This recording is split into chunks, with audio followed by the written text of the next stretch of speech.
e guardado no teu coração hoje. Como os montes cercam Jerusalém, assim o Senhor protege o seu povo desde agora e para sempre. Amém e amém.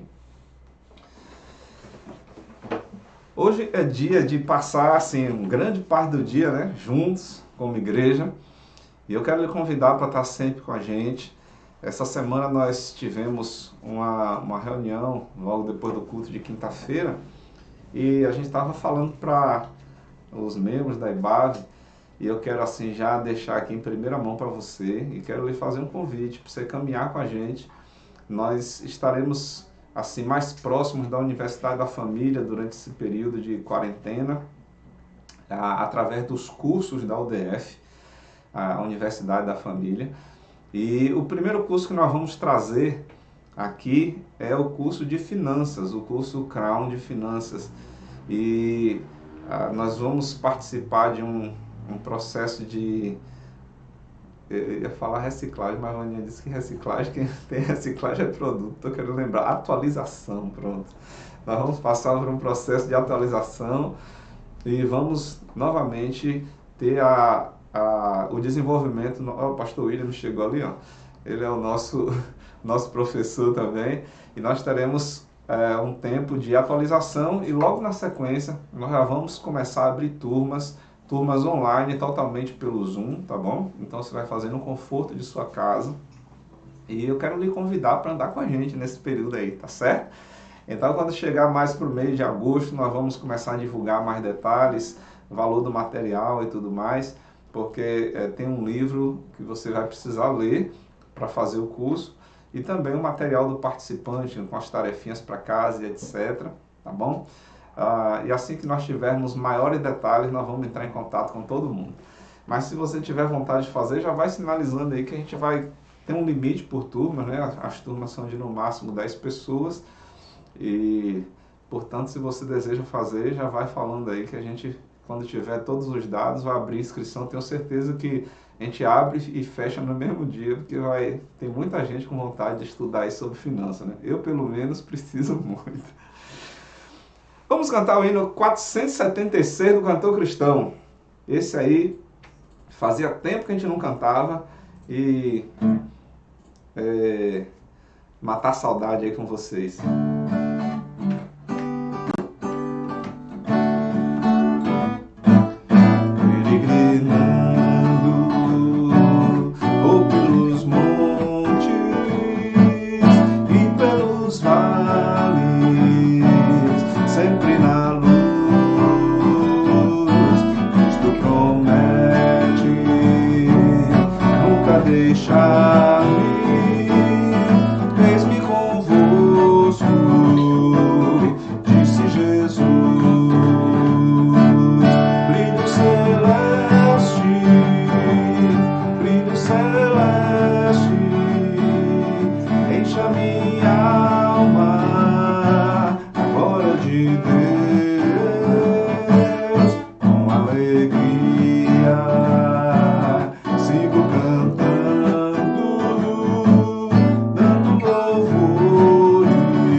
perto, o mestre seguindo,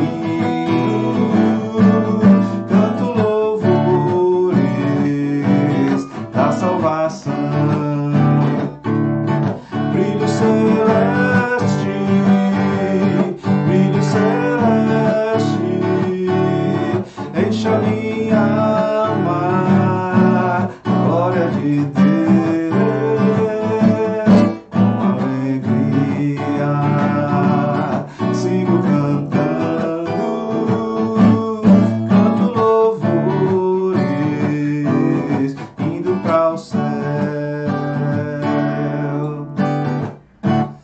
Glória a Deus.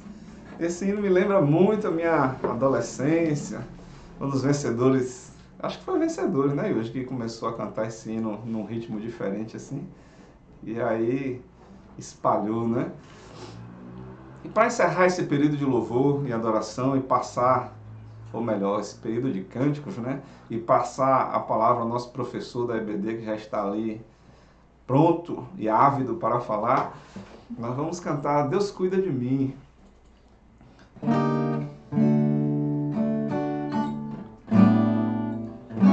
Eu preciso aprender um pouco aqui, eu preciso aprender um pouco ali, eu preciso aprender mais de Deus, porque Ele é quem cuida de mim. Uma porta se fecha aqui, outras portas se abrem ali. Eu preciso aprender mais de Deus, porque Ele é quem cuida de mim. Deus cuida de mim. Deus cuida de mim. Na sombra das suas asas, Deus cuida de mim. Eu amo a sua casa e não ando sozinho, não estou sozinho, pois sei. Deus cuida de mim, Deus cuida de mim. Na sombra das suas asas, Deus cuida de mim. Eu amo a sua casa e não ando sozinho, não estou sozinho, pois sei. Declare: Deus cuida de mim. Se na vida não tem direção e preciso tomar decisão, eu sei que existe alguém que me ama, Ele quer me dar a mão. Se uma porta se fecha aqui, outras portas se abrem ali. Eu preciso aprender mais de Deus, porque Ele é quem cuida de mim. Deus cuida de mim. Deus cuida de mim. Na sombra das suas asas, Deus cuida de mim. Eu amo a sua casa e não ando sozinho, não estou sozinho, você, Deus cuida de mim, Deus cuida de mim. Na sombra das suas asas, Deus cuida de mim. Eu amo a sua casa e não ando sozinho, não estou sozinho, pois sei, Deus cuida de mim. E não ando sozinho, não estou sozinho, pois sei, Deus cuida de mim. Deus. Gente, eu tô sentindo muita falta desse povo do louvor, viu? Vocês me ajudam muito. Vocês fazem essa parte muito melhor do que eu. Espero em breve a gente ter aí que os recursos tecnológicos nos deem condição de ter o louvor junto aí. A professora hoje já está conosco, ali com bala na agulha, e eu gostaria de passar a palavra para ele, não antes de orar, né? Abençoando a vida deste homem de Deus que nos trará a palavra nesta manhã mais uma vez. Vamos orar? Querido Deus, muito obrigado, Senhor, por essa grandiosa oportunidade de estudar a Tua Palavra através da vida de Iuge. E nós queremos mais uma vez nesta manhã, Senhor, abençoar a vida do Teu servo, te implorar que a Tua bondade e a Tua misericórdia continuem sobre a vida do Teu Filho, que ele esteja, Senhor, sendo cheio da Tua unção, da Tua graça para ministrar a Tua Palavra com alegria, com ousadia e com fervor. E que ele seja o primeiro a receber da Tua porção nesta manhã. Essa é a nossa oração em nome de Jesus. Amém e amém. Bom dia, e hoje você está com a palavra. Bom dia, pastor. Bom dia a todo mundo. Estão me ouvindo bem? Estamos. Hoje a gente vai passar para um tema que também é engraçado. Desses últimos temas foram todos um tanto quanto complicados, né? Alguns temas por questões externas, né? Afirmações que a gente precisa fazer para a sociedade, que são afirmações duras, né? A respeito de família, a respeito da separação entre igreja e Estado. E hoje, verdades que a gente precisa afirmar para nós mesmos, principalmente, né? Hoje nós vamos falar sobre a morte. Então, é um tema que muitos cristãos ainda têm dificuldade de lidar. E é por isso que a igreja cada vez mais precisa falar sobre isso, né?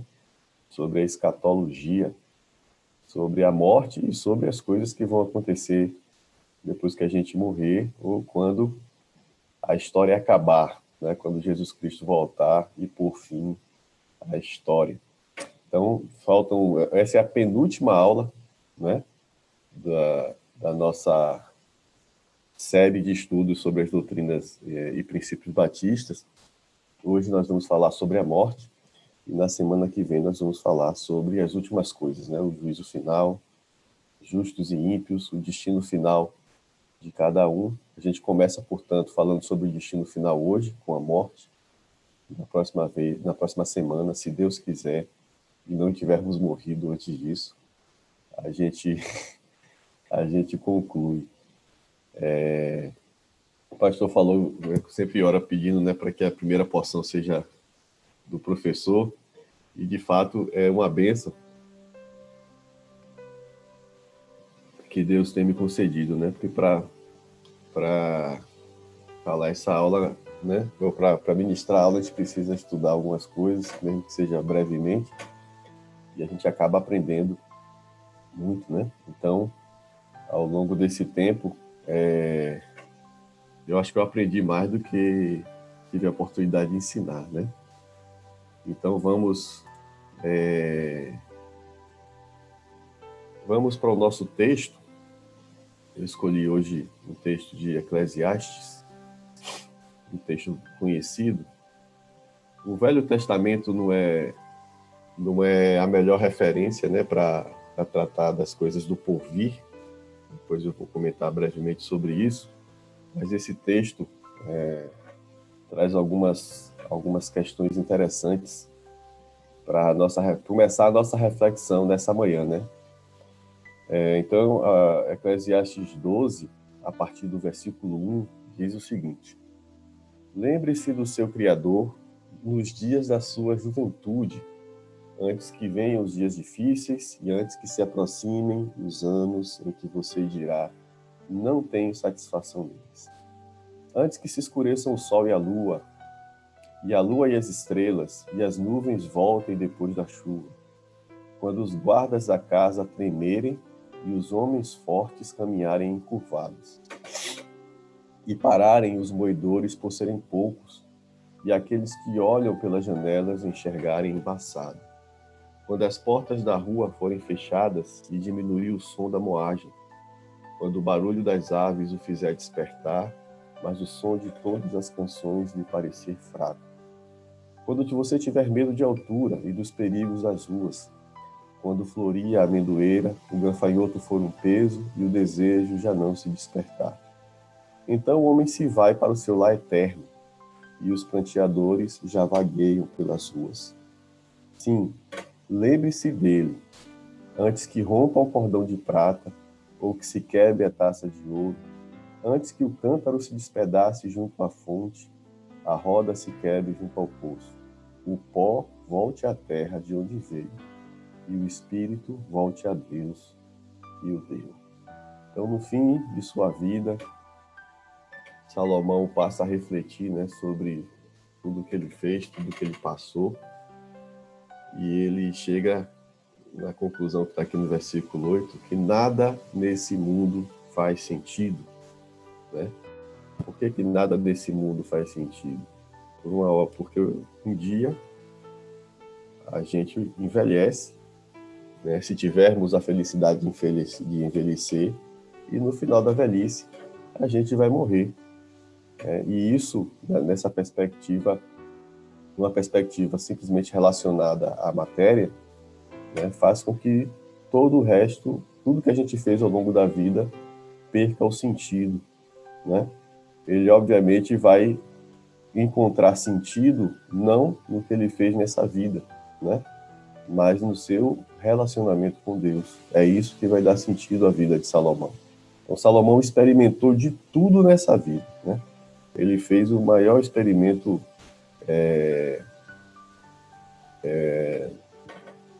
social, né, que uma pessoa pode ter a oportunidade de fazer, porque ele tinha dinheiro, tinha recursos para fazer isso. Então ele experimentou de tudo que era possível na época dele. E no final das contas ele diz, tudo é vazio, tudo é vazio. Né? Quando ele fala em algumas versões, tudo é vaidade, né? Vaidade tem esse sentido de vazio, ou seja, não tem sentido em si mesmo, não significa nada a partir de si mesmo. E ele vai descobrir que o que dá sentido, que preenche esse vazio, é Deus, é esse relacionamento. A filosofia contemporânea também chegou nessa conclusão por questões parecidas, né? Mas não deu o passo seguinte, né? O passo que Salomão deu em direção à eternidade, né? Nietzsche chega na mesma conclusão, nada faz sentido porque não existe vida depois da morte, né? E aí alguns comentaristas, alguns estudiosos dessa área vão dizer que a partir daí você tem dois posicionamentos, né, do homem natural, materialista. Um que se chama niilismo, que é a perda de sentido global e completo, né? Nada faz sentido, né? Então não faz nem sentido continuar vivendo depois que eu descubro isso, já que não existe eternidade, não vai mais existir consciência, não vai mais existir memória, então nada faz sentido mesmo. E o outro posicionamento que o homem natural costuma tomar é o hedonismo, né? Já que eu vou morrer, então vamos aproveitar a vida, custe o que custar, até a última gota, né? Até o último suspiro, eu vou viver em função do meu prazer, né? Tem um filme muito bonito, chama Sociedade dos Poetas Mortos, um filme com Robin Williams, né? E tem uma frase que ficou famosa, não é do filme, mas ele cita um autor clássico, que é Carpe Diem, né? Tem uma música do Renato Russo, já comentei aqui, que fala é preciso amar as pessoas como se não houvesse amanhã, né? Porque se você parar para pensar, na verdade não há. Em um certo sentido, ele está certo, né? Já que o que existe é hoje, o que Deus nos dá é hoje. A Bíblia fala isso algumas vezes, né? O que Deus nos dá é o agora, né? É o que está, é a porção de Deus para a gente, é o momento presente, né? Tem até um podcast da Igreja Esperança chama O Sacramento do Momento Presente, né? Todo dia de manhã a Gleno manda para mim, e tem reflexões extremamente interessantes, né? A respeito da graça de Deus sobre nossas vidas diariamente, nos ajudando a viver esse momento presente, né? E o hedonismo, ele vai justamente dizer isso. A gente precisa aproveitar o dia, aproveitar o momento, como Paulo escreve aos Romanos, né? Se Cristo não ressuscitou, então comamos e bebamos, porque amanhã morreremos. Mas o que é que tem também nesse texto? Esse texto fala de uma doença degenerativa extremamente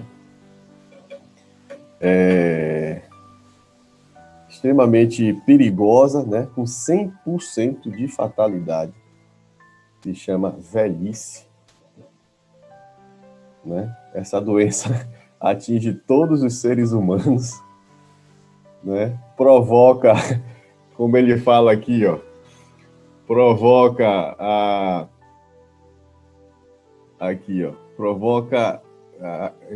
faz com que os homens fortes caminhem encurvados, né? Faz com que os guardas tremam, o barulho começa a incomodar a gente, né? A gente começa a ter medo de um bocado de coisa, dos perigos das ruas, né? Os homens perdem o seu vigor, né? Isso preocupa muita gente, né? Os homens perdem o seu vigor e o final dessa doença degenerativa é que o homem vai para o seu lar eterno. E aí é que vem a questão. O que é isso? E ele diz, ó, sirva, né? Aproveite os anos de sua mocidade para servir a Deus, porque quando esse tempo chegar, quando a morte te alcançar, seja você jovem ou velho, né? O seu corpo, que é pó, vai voltar à terra, de onde veio, mas o seu espírito volta para Deus que o deu. Obviamente ele está se referindo aqui a Gênesis 2, né? Que cita a criação do mundo, se não me engano, no versículo 17, salvo engano, posso estar enganado. Deus forma, segundo Moisés, né? Segundo a descrição de Moisés em Gênesis. Deus forma o homem do pó da terra e sopra o espírito em suas narinas, e o homem se torna nefesh, né? Que é alma vivente, algo que é superior aos demais animais em essência, né? Obviamente que o homem compartilha com toda a natureza a matéria, né? Compartilhamos, inclusive, partes do nosso código genético com outros seres vivos, né? Mas há uma distinção que nós cristãos defendemos e acreditamos, que é o espírito. O homem tem alma e o homem tem espírito, né? E isso faz com que ele tenha, portanto, uma conexão direta com Deus, e essa conexão garanta a ele uma vida eterna, né? Uma vida eterna que pode ser boa ou pode ser ruim, né? Depende de como você conduziu a sua vida temporal, a sua vida presente. Quando eu falo de conduzir a sua vida presente, não é necessariamente o que você fez de bom, o que você fez de ruim, mas qual o referencial, né, que você adotou como padrão, né? Você adotou o padrão de vida ou você adotou o padrão de morte, né? Isso vai definir a sua existência futura. Uma fotozinha aí do fim de todos nós. O cemitério, né? Ou Campo Santo. Durante muito tempo, né? Os cemitérios ficavam no mundo cristão, né? Durante muito tempo os cemitérios ficavam nos terrenos das igrejas, né? E portanto eram chamados de Campo Santo. Somente os cristãos, né, batizados poderiam ser sepultados no Campo Santo, os mais abastados, os mais importantes para a comunidade, eram sepultados dentro das próprias igrejas, né? Ou em outros prédios santos, né? Eu tive a oportunidade de em Lisboa, há alguns anos atrás, fui no Mosteiro dos Jerônimos, lá no distrito de Belém, né? E logo na entrada da igreja, que fica ao lado do mosteiro, eu pude ver o túmulo de Vasco da Gama, de um lado, e o túmulo de Camões, do outro, né, de Luís de Camões. Enterrados, né, sepultados dentro da igreja. Ao redor da nave principal, existem 3 capelas, e as paredes das capelas estão repletas de túmulos de reis, inclusive do nosso Dom Pedro II, e lá em Portugal é Dom Pedro IV. Então, a igreja há muito tempo tem, né, tem esse simbolismo em relação ao Campo Santo, onde o corpo vai ser enterrado, né? Cada cultura tem a sua própria, o seu próprio ritual, né, de fúnebre, né, de se relacionar com a morte, né? Os hindus queimam os corpos, os nórdicos, né, os vikings também queimavam os corpos. Os judeus já não queimam os corpos de jeito nenhum. Alguns enterram os seus defuntos, outros, como algumas tribos norte-americanas, né, tribos nativas norte-americanas, sepultam os mortos em lugares altos, né, constroem uma plataformazinha de palafita e o corpo apodrece lá em cima, né, porque está mais próximo das suas divindades. Então, na verdade, a morte é algo que sempre despertou curiosidade do ser humano, né? Existem registros arqueológicos pré-históricos de rituais fúnebres, né? De homens e mulheres e crianças enterrados de forma ritualística, né? E isso significa que desde tempos imemoriais a morte já é algo que nos aflige.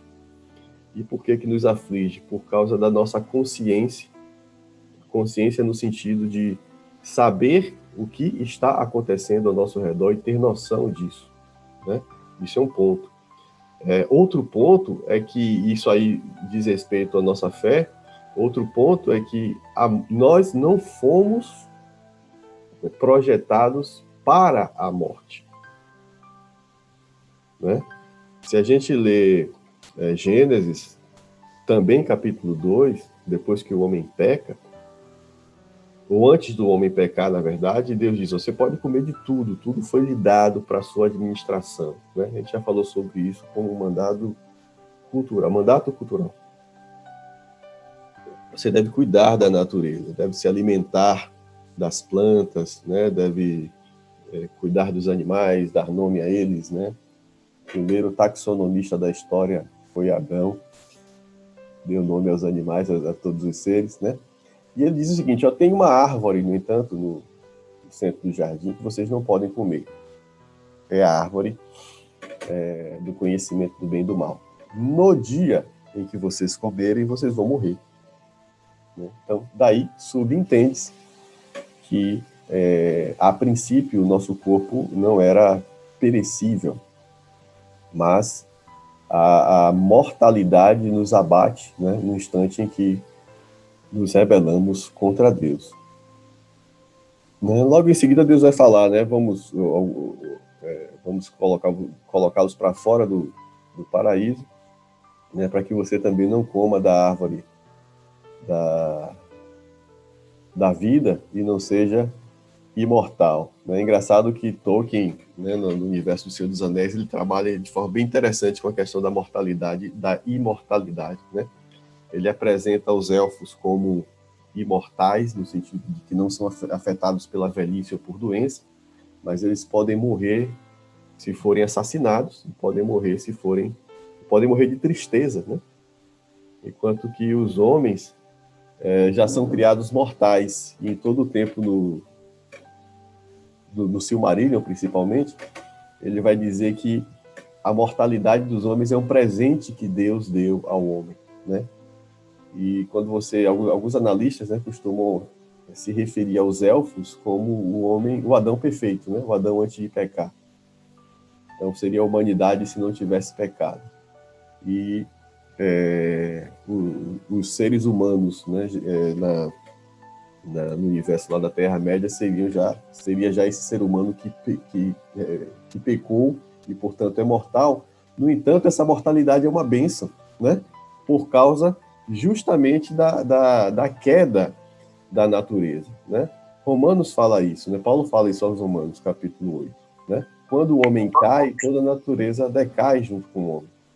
Então, ser imortal num universo decaído, né, seria extremamente doloroso para a gente.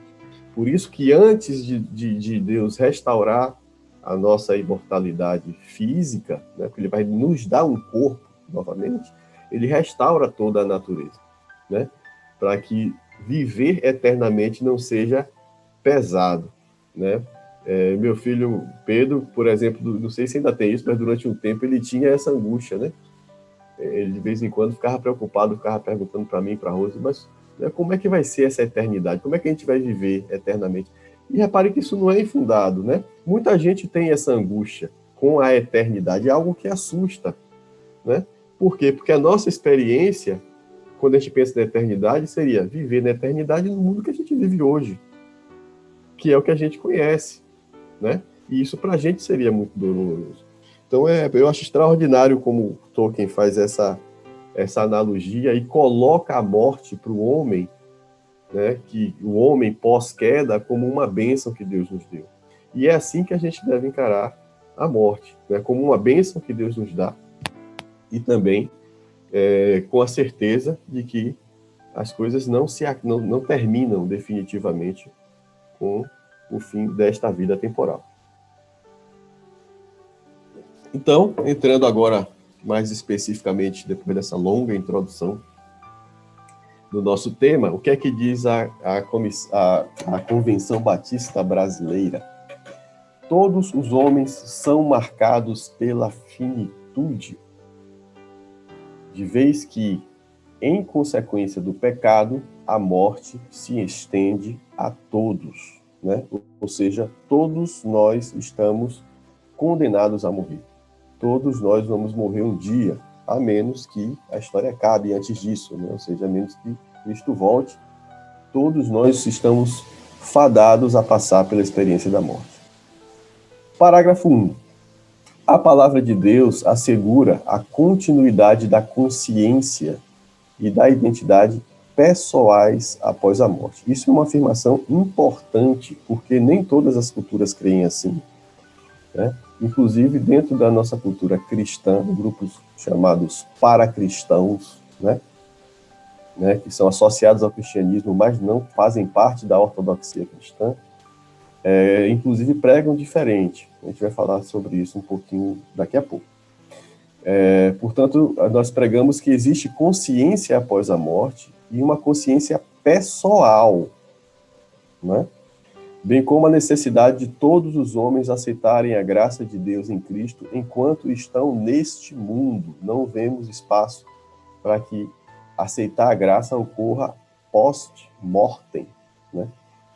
Parágrafo 2. Com a morte está definido o destino eterno de cada homem. Ou seja, uma vez que a vida temporal acaba, né, não há mais espaço para mudanças em relação à eternidade. 3. Pela fé nos méritos do sacrifício substitutivo de Cristo na cruz, a morte do crente deixa de ser tragédia, pois ela o transporta para um estado de completa e constante felicidade na presença de Deus. A esse estado de felicidade, as Escrituras chamam de dormir no Senhor.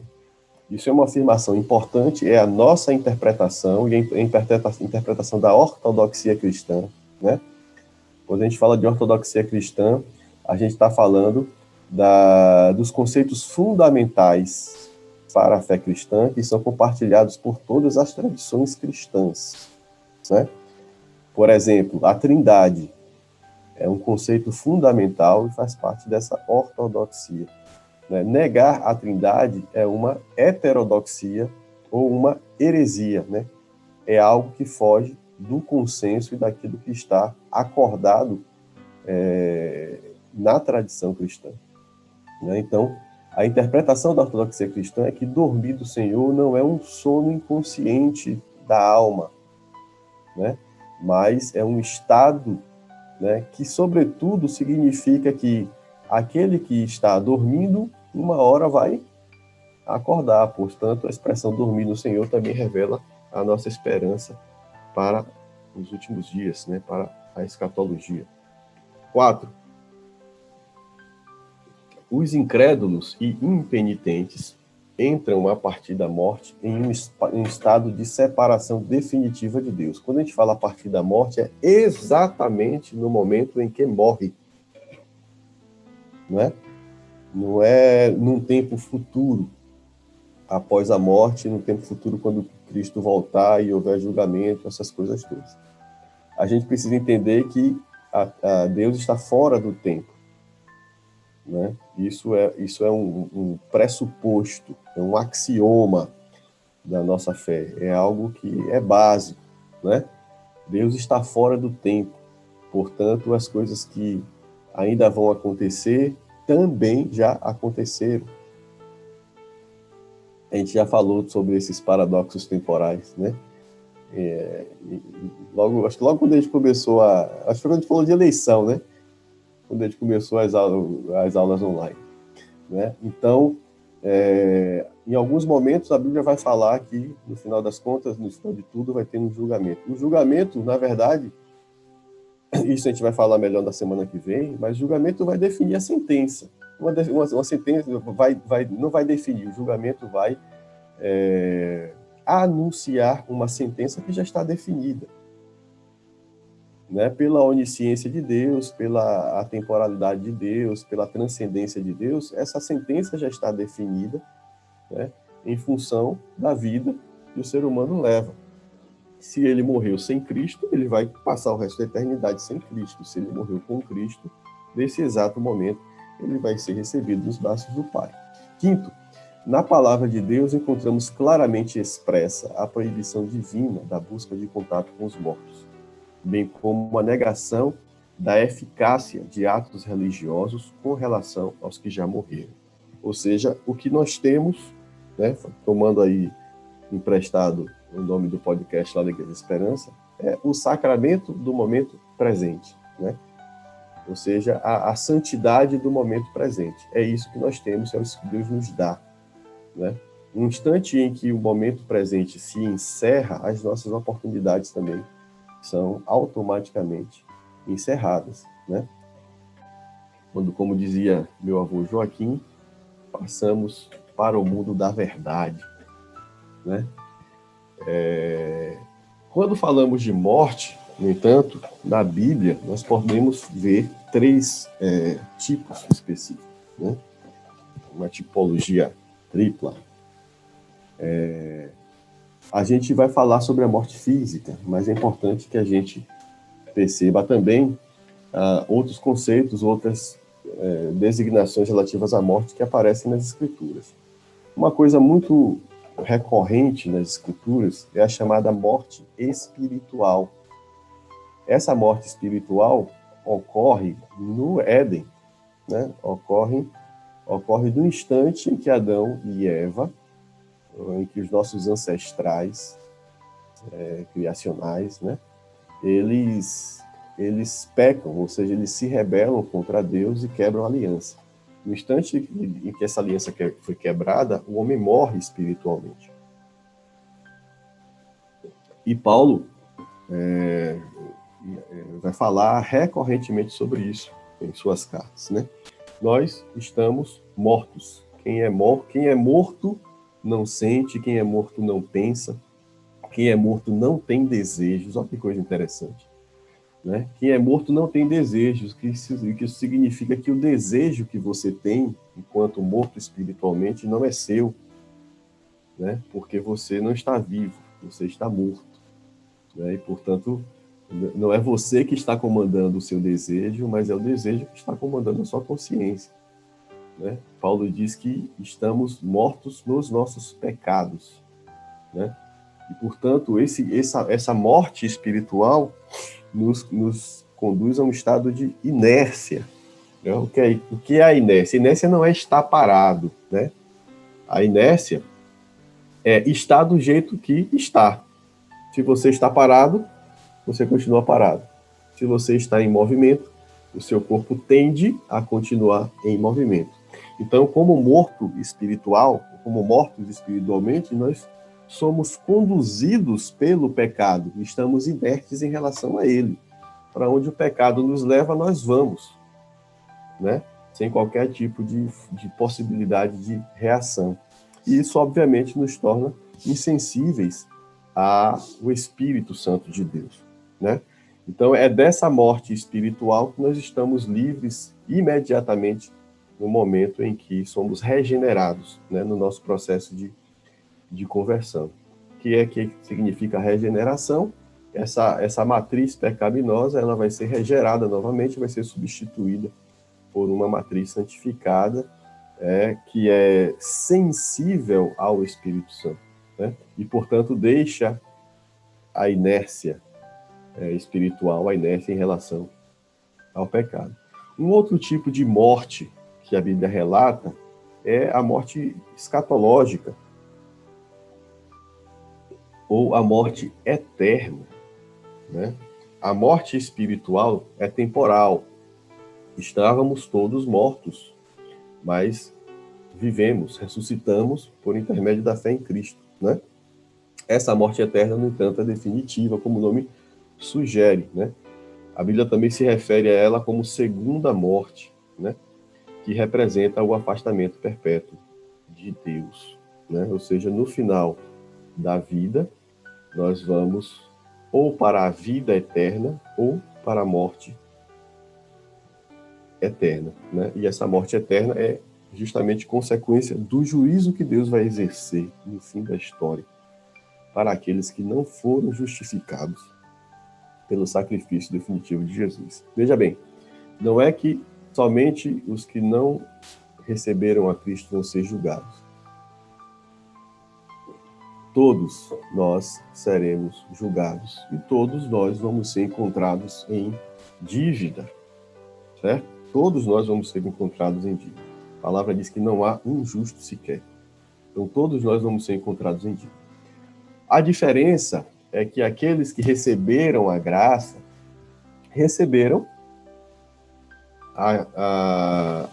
aceitaram a justiça de Deus por intermédio do sacrifício de Cristo.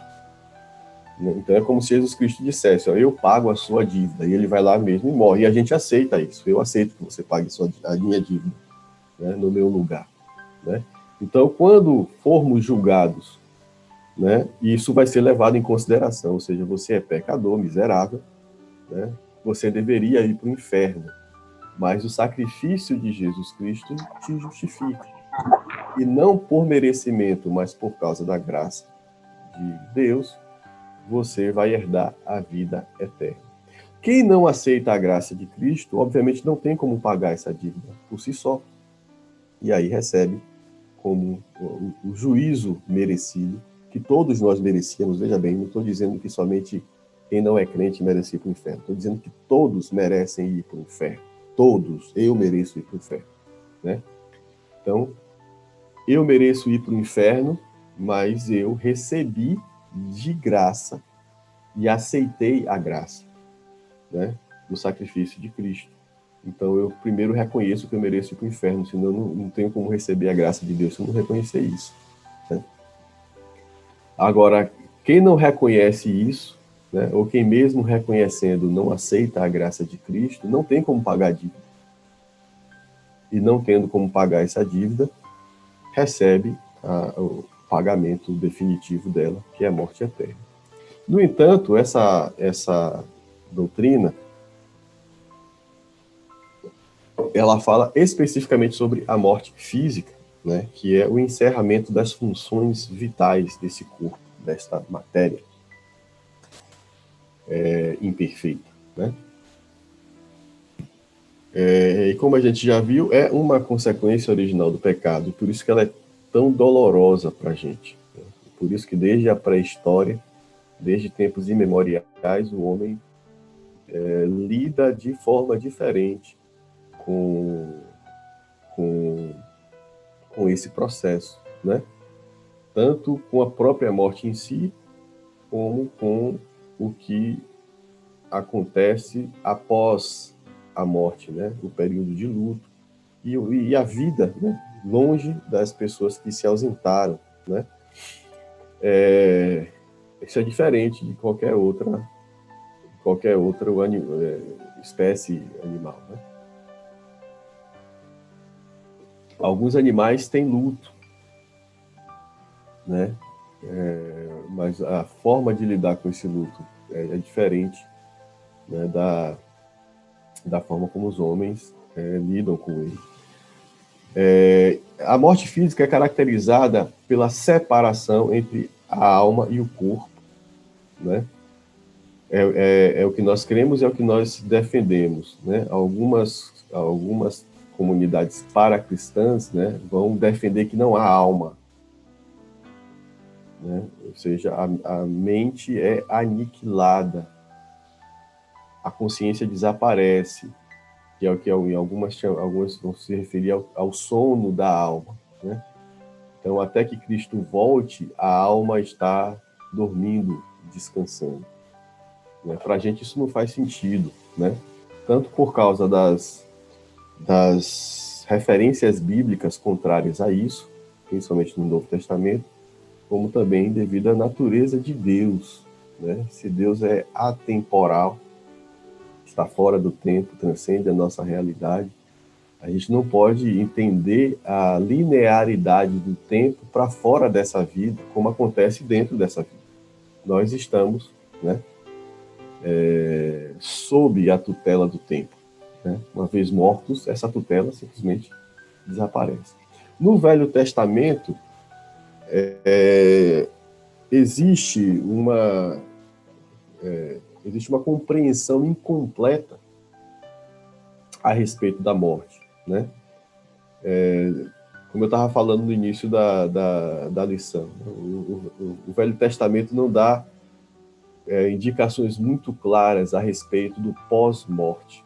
Se você observar, muito frequentemente os autores veterotestamentários, né, salmistas, alguns profetas, né, eles vão dizer que o corpo desce à sepultura, que é o Sheol. Né? Alguns vão dizer que vão se unir as outras almas no submundo, né, que era algo muito comum nas culturas clássicas, antigas, né? Toda cultura tem, engraçado, né? Toda cultura tem, pelo menos as que a gente tem, que eu tomo conhecimento hoje, tem um mundo dos mortos, né? Para onde os espíritos vão quando morrem, né? Mas de alguma forma não existe essa compreensão de que exatamente acontece sobre a vida eterna, para onde existem lampejos da revelação, né? Que é o que acontece com Salomão no texto que a gente leu em Eclesiastes. Esses lampejos, né? Essas visões, né, parcialmente reveladas da vida pós-morte, né? Então, Salomão vai se referir a Gênesis, né, dizendo: uma vez que Deus nos deu o espírito que habitou o pó, então o corpo volta para o pó, o espírito volta para Deus. É muito comum, por exemplo, o justo, né, ter a recompensa com uma vida longa, né? Então, quando alguém foi muito bom nos relatos bíblicos, né, o cronista, ele costuma falar no final: ó, e viveu, né? Jó, por exemplo, né? Jó passou por toda aquela tribulação, permaneceu firme, teve seus problemas com Deus lá, discutiu com Deus, né? Até que Deus se revelou para ele e ele compreendeu, né? Ele compreendeu os propósitos divinos e o cronista, né? No caso, o próprio Moisés, ele termina o texto dizendo que Jó viveu muito mais tempo para poder aproveitar, né, os benefícios por toda a sua perseverança. Então, no Velho Testamento, a gente tem problemas em relação à revelação. A revelação ainda não está completa.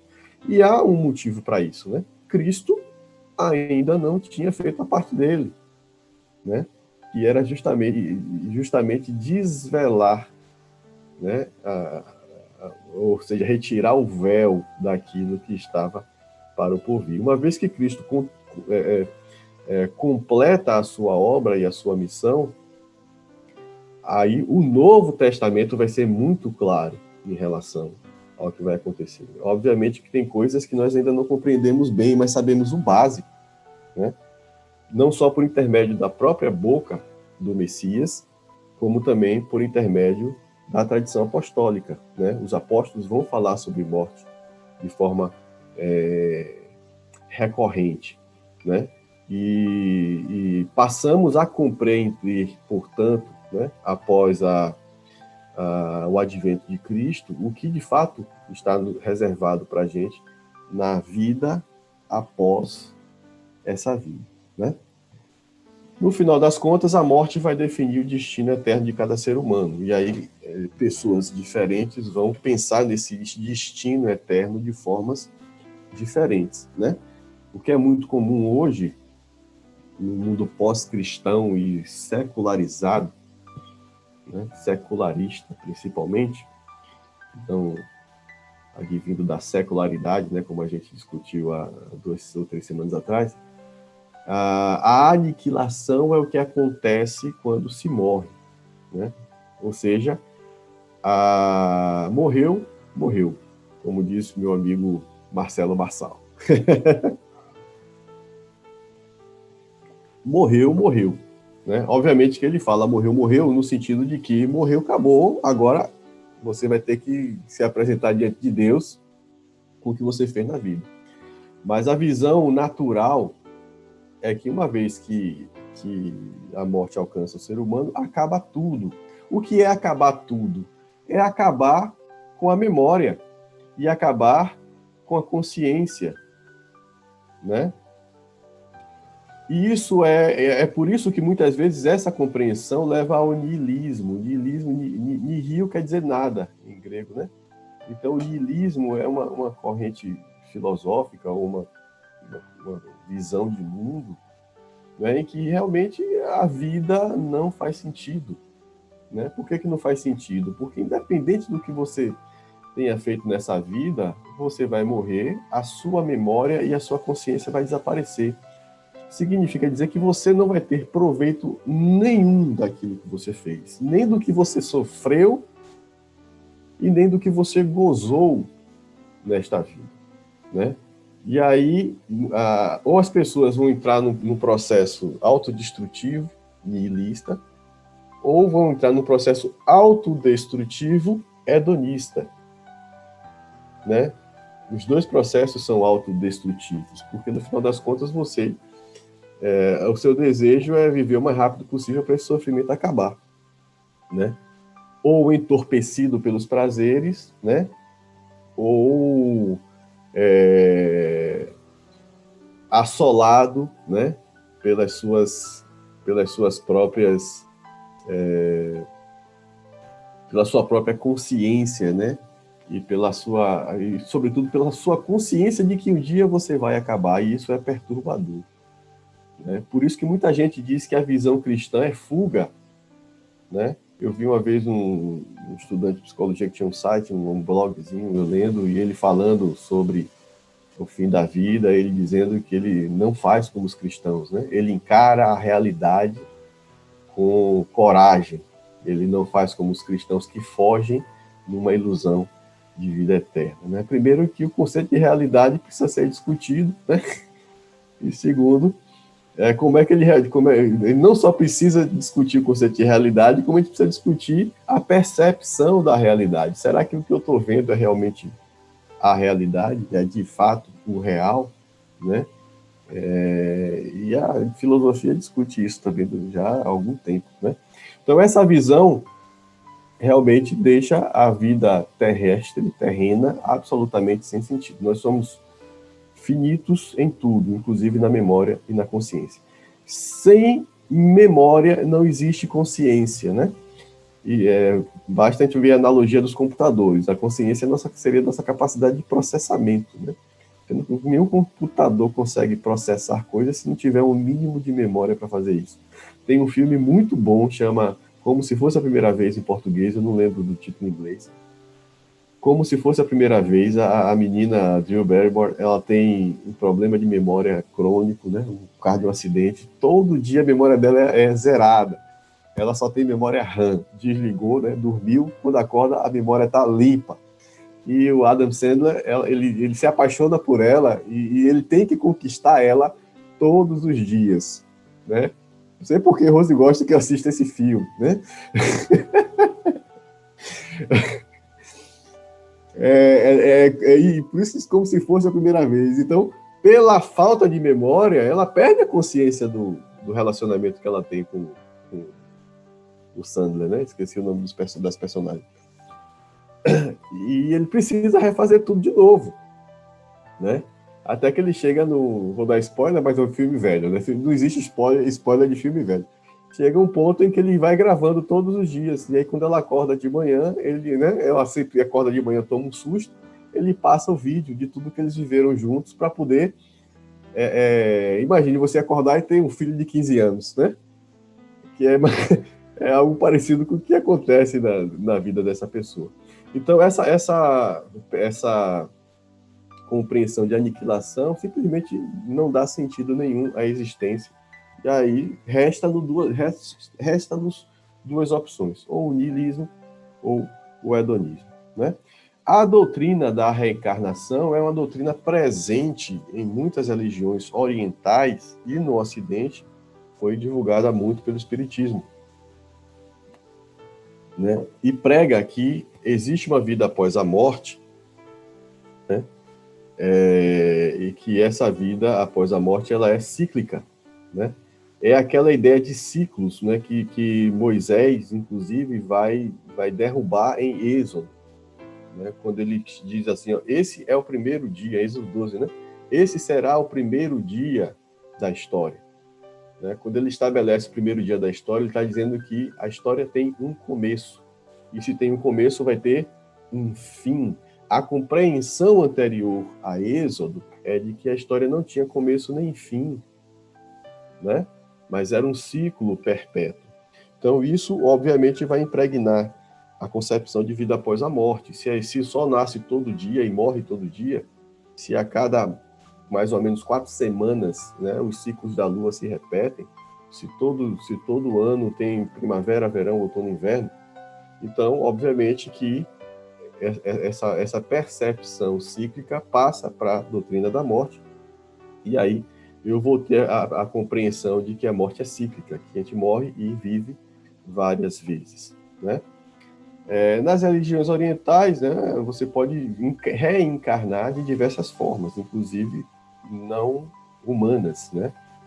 Você pode encarnar como um animal, como um inseto, né? E aí você já tem também outras consequências disso na ecologia, na forma como essas pessoas lidam com o restante da natureza, né? Até nas dietas, né? Muitos deles são vegetarianos em função disso. No espiritismo, não. A reencarnação é sempre humana, né? E no final das contas, o corpo só reencarna enquanto ele está evoluindo. Quer dizer, o espírito só reencarna enquanto ele está evoluindo, né? E a psicopaniquia, que é uma doutrina considerada herética, naquele sentido, né? Heresia é aquilo que foge da ortodoxia, né? É aquilo que contradiz a compreensão que a tradição cristã tem, que nós entendemos que é a tradição apostólica. É uma heresia que surge historicamente, documentadamente, né? Ela começa a aparecer em documentos na Idade Média, né? Portanto, já pelo menos 1000 anos, né?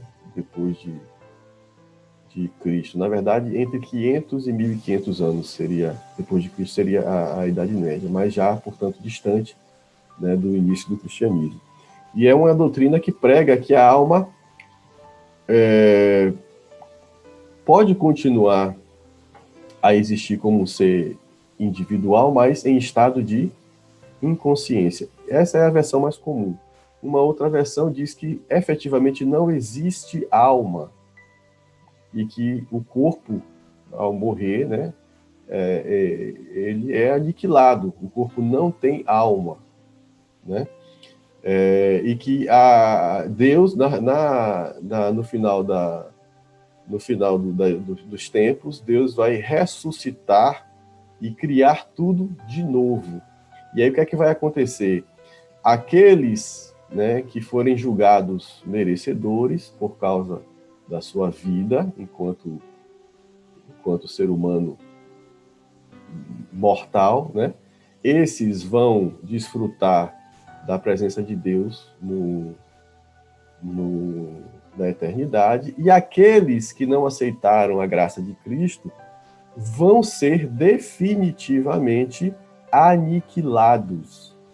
Uma vez que não existe alma, essas pessoas vão ser aniquiladas e, portanto, não existe inferno, nem existe nenhum lugar de tormento eterna.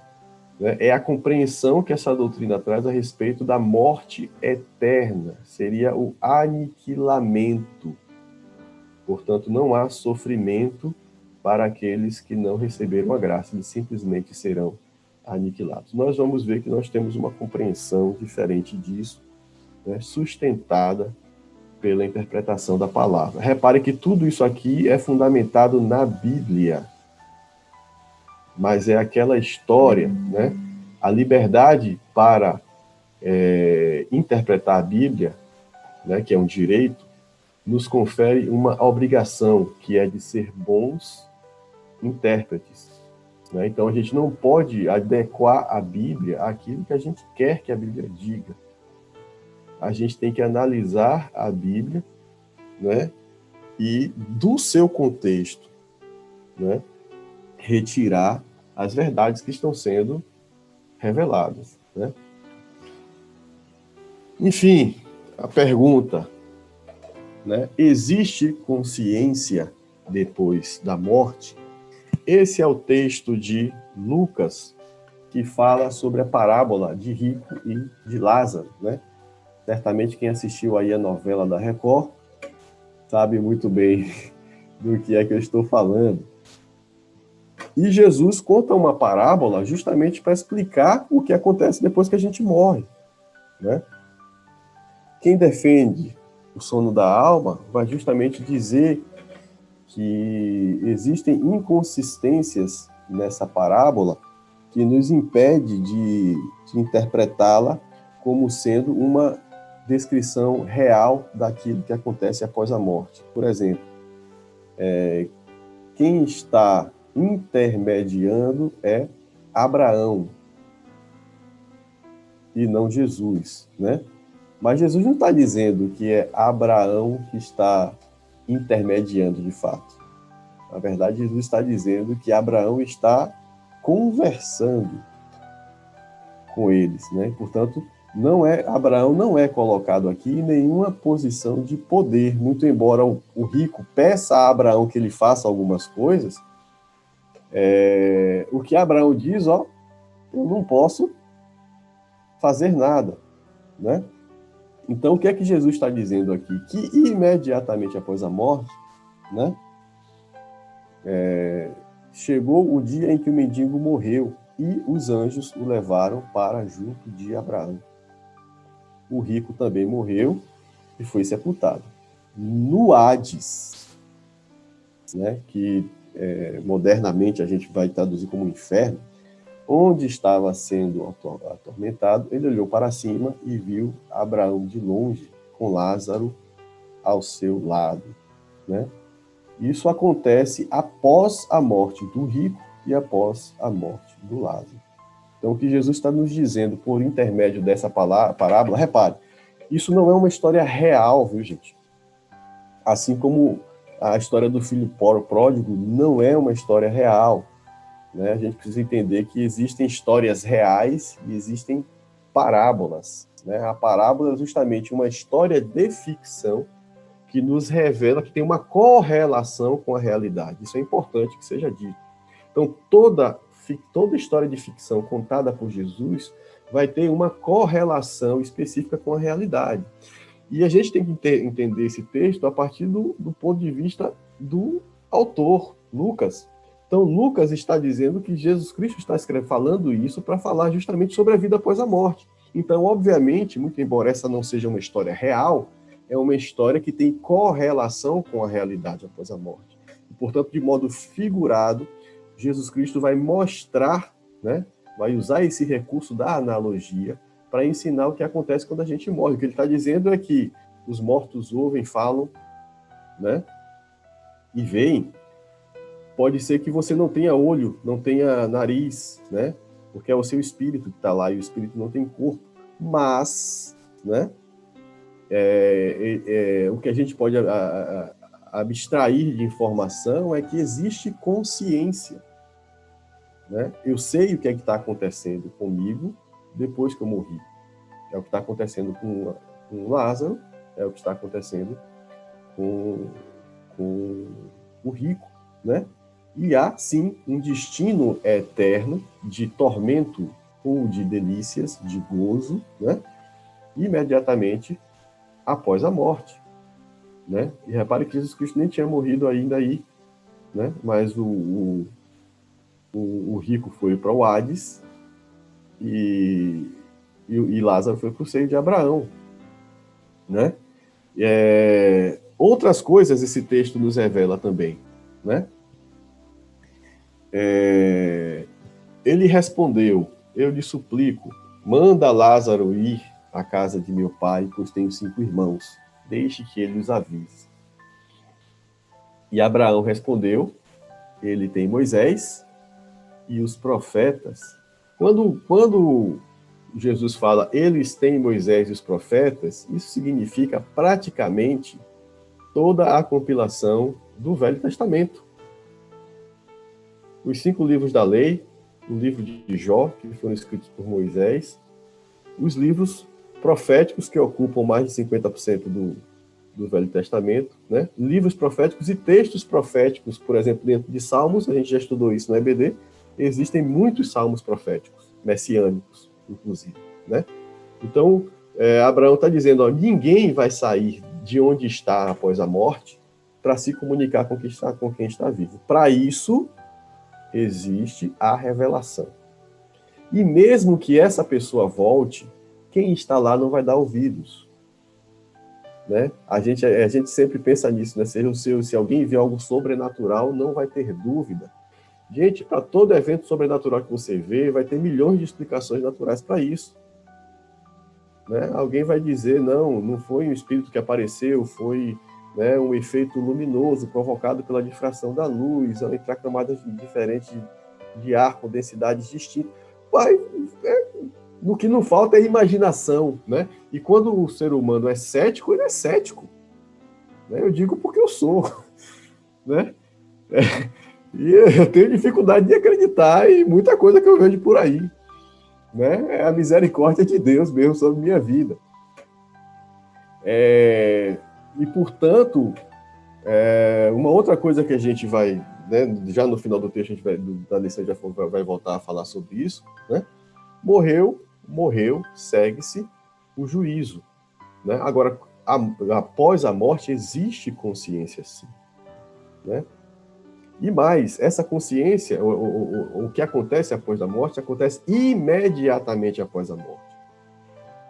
Lucas também relata a crucificação de Cristo, capítulo 23, entre os versículos 40 e 43, está descrito que Jesus estava crucificado entre 2 malfeitores, um zombou de Jesus, mas o outro repreende o que zombou de Jesus da seguinte forma: você não teme a Deus, nem estando sob a mesma sentença? Nós estamos sendo punidos com justiça, porém porque estamos recebendo o que os nossos atos merecem, mas este homem não cometeu nenhum mal. Então ele disse: Jesus, lembra-te de mim quando entrares no teu reino. Jesus lhe respondeu: eu lhe garanto, : hoje você estará comigo no paraíso. Existem 27 traduções da Bíblia, mais ou menos. Umas 27 traduções. Em 23 dessas 27 traduções, ou seja, traduzidos por pessoas diferentes, né, ou por grupos de pessoas diferentes, cujos nomes dos tradutores são conhecidos, e, portanto, pode-se atestar a competência dessas pessoas na tradução. Isso quer dizer entender grego antigo, entender hebraico antigo, né? Entender latim, porque algumas das traduções são traduções tardias, não são dos textos originais, né? Nem dos textos da língua original. Em 23 dessas traduções, essa pontuação está antes de hoje, né? Ou 2 pontos, ou a vírgula, né? Eu, diga, em verdade te digo, né? Em alguns lugares, vírgula, 2 pontos, né? Hoje mesmo você estará comigo no paraíso. Somente 4 versões, a pontuação vem depois de hoje. E ficaria assim: eu lhe garanto hoje, você estará comigo no paraíso. Isso muda completamente o sentido do texto, né? Uma coisa é, eu lhe garanto, hoje você estará comigo no paraíso. Ou eu lhe garanto hoje, em algum momento futuro, você estará comigo no paraíso. Não por coincidência, todas as 4 versões que mudam a pontuação são versões editadas ou patrocinadas pela Sociedade Torre de Vigia, né?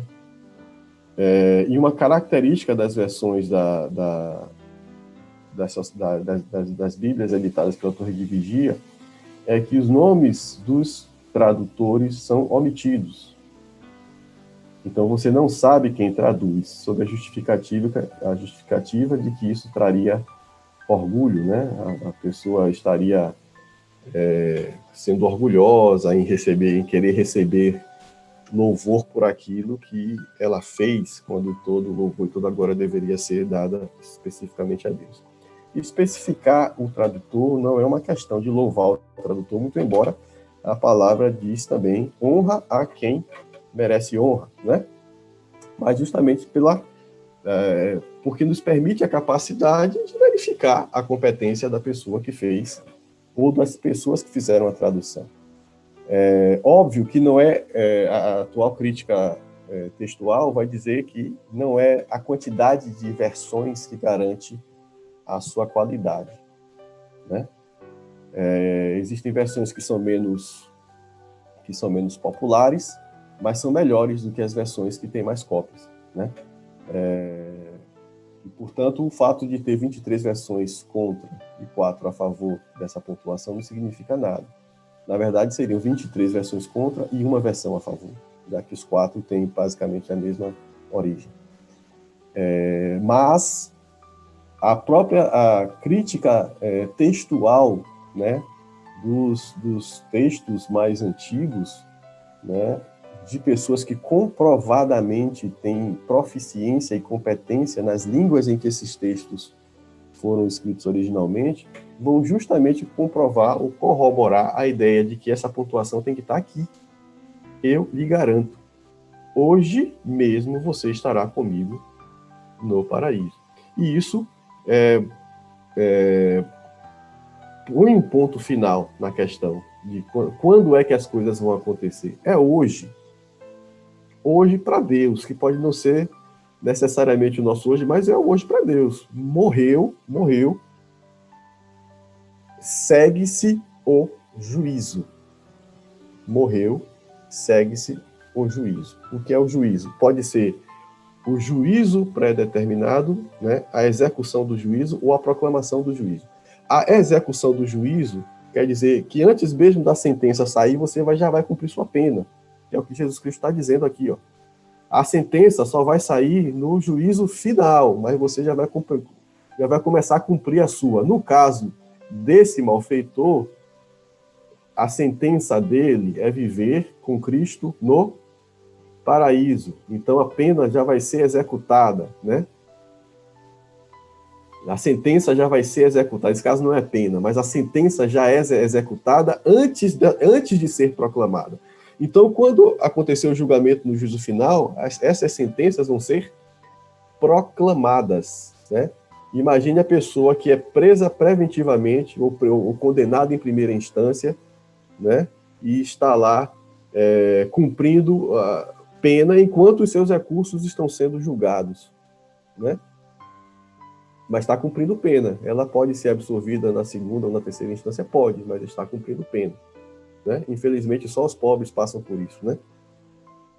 Quem tem dinheiro, né, só depois da segunda instância. Mas tem muita gente na casa de detenção lá na Lemos Brito cumprindo pena em primeira instância, né? Pode ser que na segunda instância ela seja julgada inocente e vai ser liberada.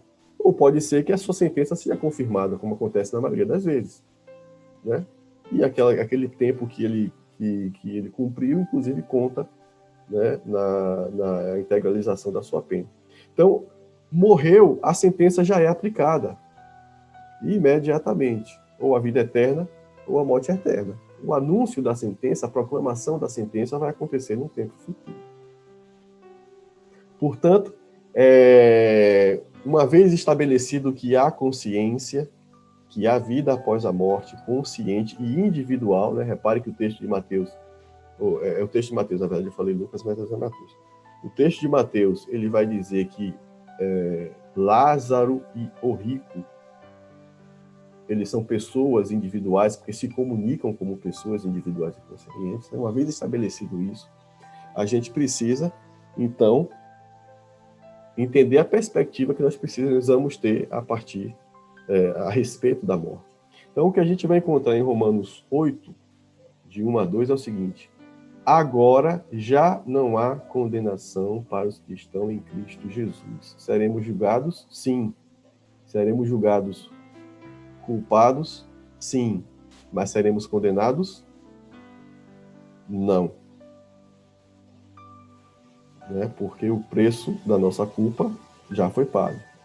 Porque por meio de Cristo Jesus, a lei do Espírito de vida me libertou da lei do pecado e da morte. Tanto do medo da morte, quanto da morte espiritual, quanto da morte eterna. Né? Nos libertou da morte eterna, nos libertou da morte espiritual, né? Porque nos libertou da lei do pecado, e nos libertou do medo da morte. Portanto, a morte não é uma punição para os cristãos. Muito pelo contrário. Né? Paulo vai dizer aqui, em Filipenses 1, de 21 a 23, o viver para mim é Cristo e o morrer é lucro. Né? Como é que Paulo vai dizer que morrer é lucro se ele sabe, porque ele com certeza sabia, porque ele viu, né, como apóstolo, e como alguém que recebeu a revelação de Deus, como é que ele vai dizer que morrer é lucro se ele sabe que vai morrer e a sua consciência vai ser apagada? Né? Então, o morrer é lucro. Caso continue vivendo no corpo, ou seja, há outras possibilidades de viver, além de viver no corpo, né? Caso eu continue vivendo no corpo, terei fruto do meu trabalho. Eu já não sei o que escolher, né? Ele está indeciso. Eu quero continuar vivendo, porque ao viver eu estou fazendo aquilo que Deus, né, determinou que eu fizesse, mas também estou com desejo de me encontrar com Cristo. Então eu quero ficar, mas quero ir, né? Estou pressionado dos dois lados.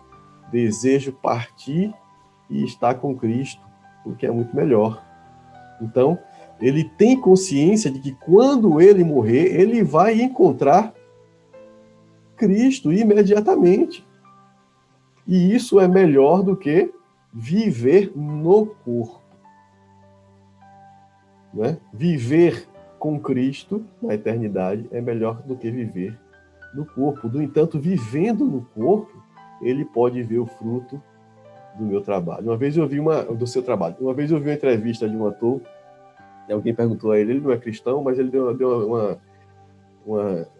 falou uma coisa interessante com a qual eu me identifico, porque eu penso muito desse jeito, né? Perguntaram para ele, você tem medo de morrer? Ele falou, não, mas eu acho a morte chata, porque a impressão que eu tenho é que eu estou saindo...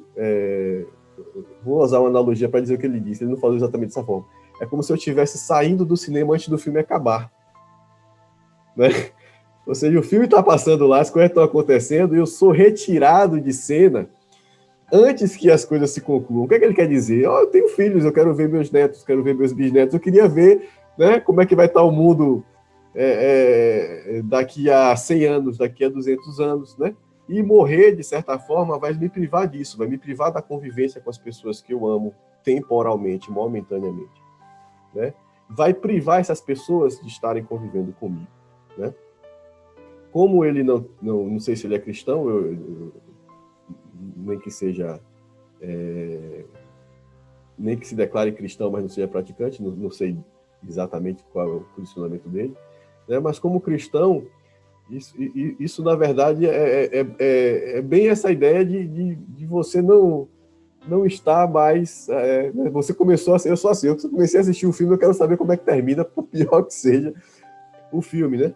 Mas a gente vai estar numa outra dimensão, né, de realidade, que tudo isso se torna insignificante. Então, é bom estar vivo? Claro que é. Claro que é bom estar vivo. Muito bom, né? Vivendo a vida que Deus deu a gente, vivendo no centro da vontade dele, né? De acordo com os propósitos dele. Isso é muito bom, né? Agora, estar com ele, com certeza, é melhor ainda. Então, o que é que a gente deve pensar a respeito de nossa própria morte, né? A morte não é o fim. Eu quero morrer? Não. Agora, não. Mas quero viver para sempre essa vida? Também não. Não é? Chega uma hora, né? É por isso que Tolkien diz que Deus, né? Esqueci o nome agora como ele chama Deus nos livros dele, né? Mas Deus deu a morte para a humanidade como uma bênção, né? Porque uma hora a gente cansa Esse tempo está cansando a gente, reparem.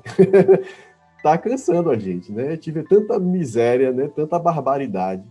Entre os próprios cristãos, né? Tem cada vídeo e áudio que parece que dá vontade de pegar uma criatura pelo pescoço, dar 2 tabefes, né? Acorda, né? Acorda para a realidade, que cristianismo não é isso que a gente, como cristão, deve estar fazendo. Cansa, né?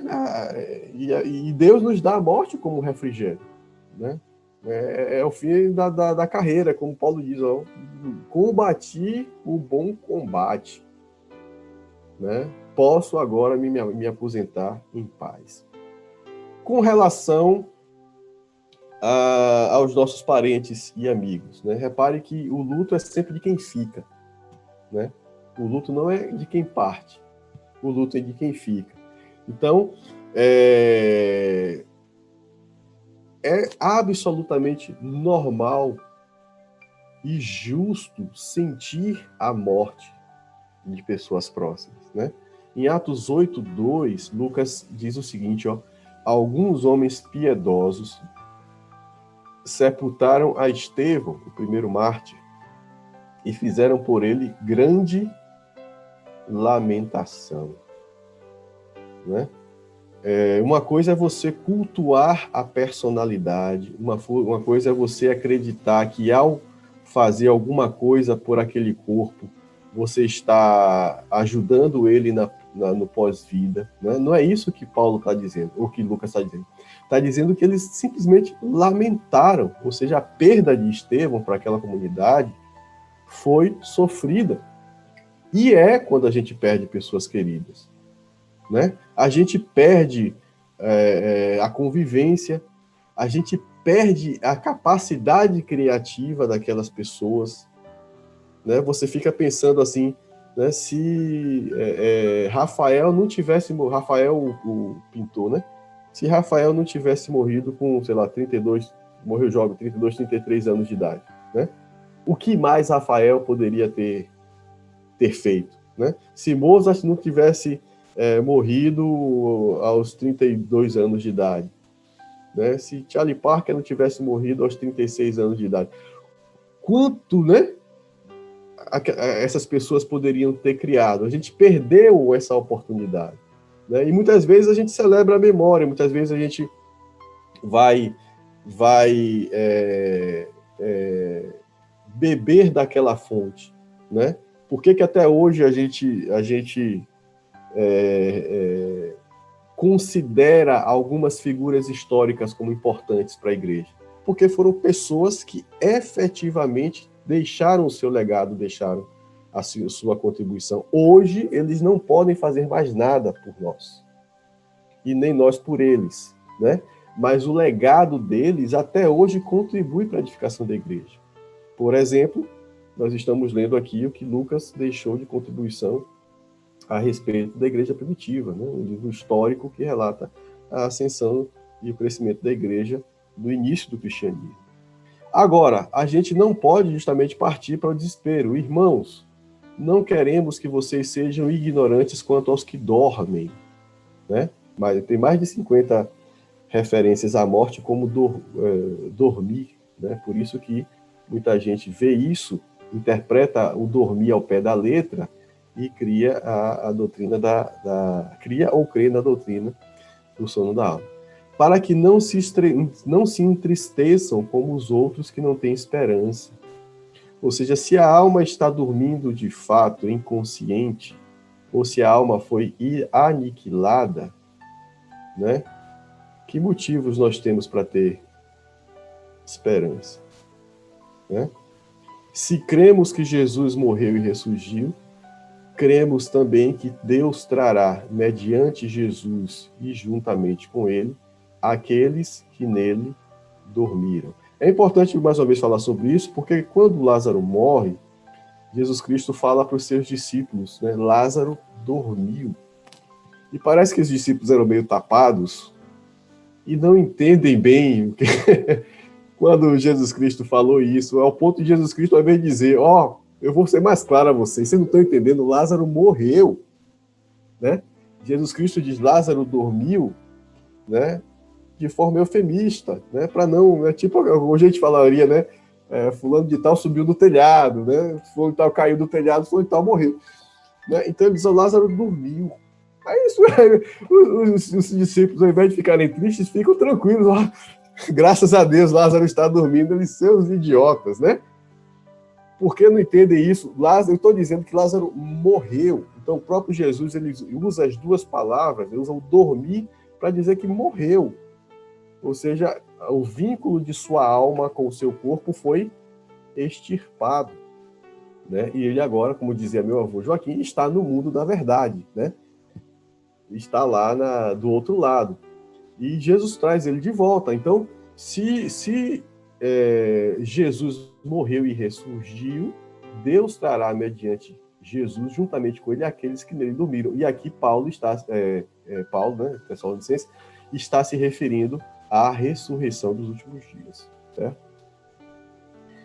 Infelizmente, para os descrentes, deixa eu só ler aqui, Jonas, eu te dou a palavra, só para adiantar um pouquinho. Infelizmente, em relação à morte dos descrentes, isso tem que ser... nós temos que pensar com pesar, né? Por que com pesar? Porque Paulo fala o seguinte, digo a verdade em Cristo, não minto. Minha consciência o confirma no Espírito Santo. Tenho grande tristeza e constante angústia em meu coração. Por que ele tem grande tristeza e constante angústia no coração? Pois até eu desejaria ser amaldiçoado e separado de Cristo por amor de meus irmãos, os de minha raça. O que é que ele está dizendo aqui aos romanos? Ele está escrevendo a hebreus em Roma, ou a gentios em Roma também, mas ele está falando, hebreus e gentios em Roma. Ele está dizendo que ele vê o povo dele se distanciando da revelação. E isso causa nele grande tristeza e constante angústia. E com certeza é isso que move o coração de Paulo na sua empreitada apostólica. E o que é que angustia ele mais ainda é que ele não foi mandado para os da raça dele. Ele foi encaminhado para os gentios, né? Então ele prega o evangelho aos gentios e ao mesmo tempo ele está consumido por tristeza e angústia porque os de sua própria raça estão caminhando para o inferno. Então é natural e é, na verdade, normal que a gente se sinta isso em relação à morte de alguém que não morreu com Cristo. Muito embora, irmãos, isso não deva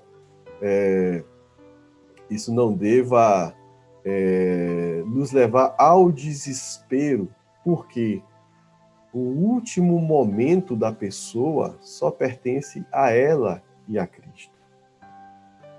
Minha mãe costuma dizer, né, que quando a gente chegar no céu, a gente vai ouvir duas frases. Né? A primeira é, você por aqui? E a segunda é, cadê fulano? Né?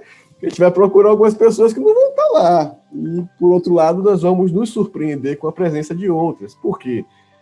Quem sabe do último momento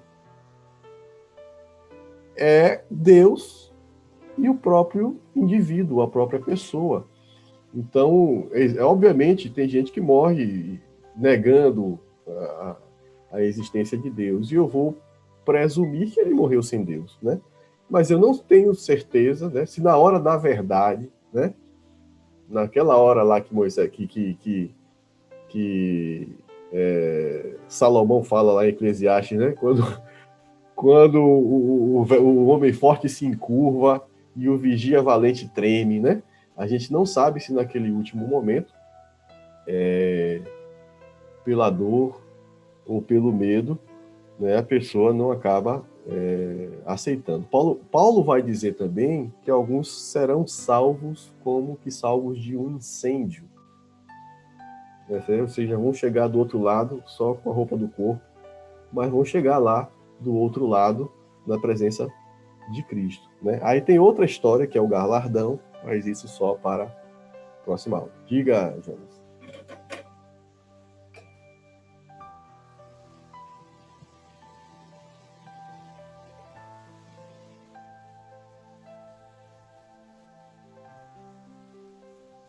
Está conseguindo me ouvir? Agora sim. Paz. Eu estou só, na verdade, Lisandra que fez um comentário aqui no chat, e aí eu achei bem pertinente, né? O pastor sugeriu, inclusive, que ela abrisse o microfone e tal, mas acho que ela não se sentiu muito confortável. Eu queria ler, né? Pode ler. Ela falou assim, meu Deus, deu um nó na minha cabeça. Aprendi que os mortos estão dormindo e serão ressuscitados na volta de Cristo. Primeiro os mortos em Cristo, depois os ímpios. Esse foi o comentário dela. Isso é um ensinamento dos jeovistas, e é um ensinamento também da Igreja Adventista. Mas isso não é, como eu falei, não é o que a tradição cristã ensina desde muito tempo. O que a ortodoxia cristã entende, e nós estamos incluídos nessa ortodoxia, os protestantes, os renovados, os reformados, né? Os católicos, os ortodoxos gregos também, os ortodoxos etíopes também. Não? Então, repare que é uma tradição que antecede muito ao surgimento documentado dessa doutrina. Como eu falei, em termos de documentação, essa interpretação vai surgir na Idade Média, né? Em algum momento aí entre 500 e 1500 anos depois de Cristo. Portanto, a compreensão histórica da Igreja, documentada, inclusive na patrística, o que é a patrística?